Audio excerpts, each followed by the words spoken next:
After swallowing an aspirin tablet, it will go on a journey through your digestive system. Absorption. The tablet will travel down the esophagus into the stomach, where it is dissolved into much smaller particles.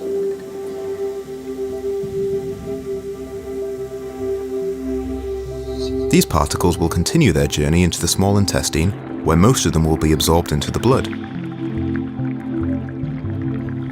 The small intestine walls, also called lumen, are lined with tiny villi which stick out to provide a large surface area for the nutrients inside the food to be absorbed.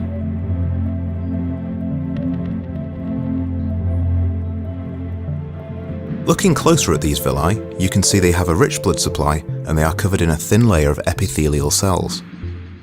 The aspirin molecules will work their way through the epithelial cells and into the bloodstream, where they are carried around the body. Distribution.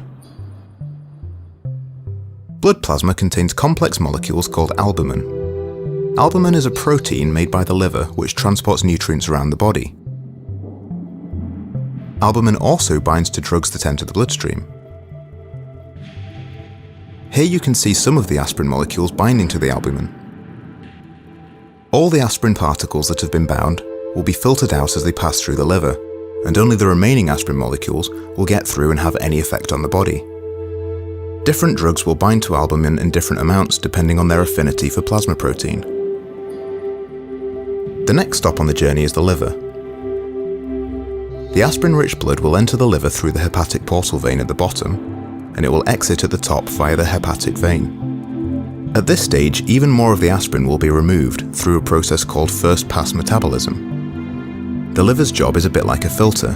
It will metabolize drugs before they reach the rest of the body. It does this in a few steps. Phase 1 metabolism. First, aspirin is hydrolyzed, breaking off ethanoic acid and leaving behind salicylic acid. This salicylic acid isn't water-soluble, so it can't be excreted in urine yet. Phase 2 metabolism. An ionized group is then added to the salicylic acid, forming glucuronide, which is water-soluble and can be excreted in urine.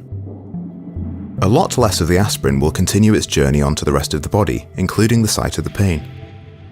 Only 68% of orally taken aspirin will have any effect at all, because of all the filtering that the body has done. This percentage is called the drug's oral bioavailability. If drugs are not administered orally, e.g. intravenously or buccally, then they can bypass the small intestine and liver, so none of this filtering takes place and they have 100% bioavailability. We are now at the site of some skin tissue damage. Tissues in the skin are creating prostaglandins, which are causing inflammation. The prostaglandins are sending messages to the nerves in the skin responsible for the sensation of pain. Once the aspirin arrives in the blood supply at the site, it prevents the production of prostaglandins in the tissue, which will reduce the swelling and stop the messages being sent to the nerves that are perceived as pain. Excretion. Any remaining aspirin in the blood will go round and round the blood supply, going back through the liver several times until it is all used up or filtered out of the body. It travels into the kidneys and then into the bladder for excretion.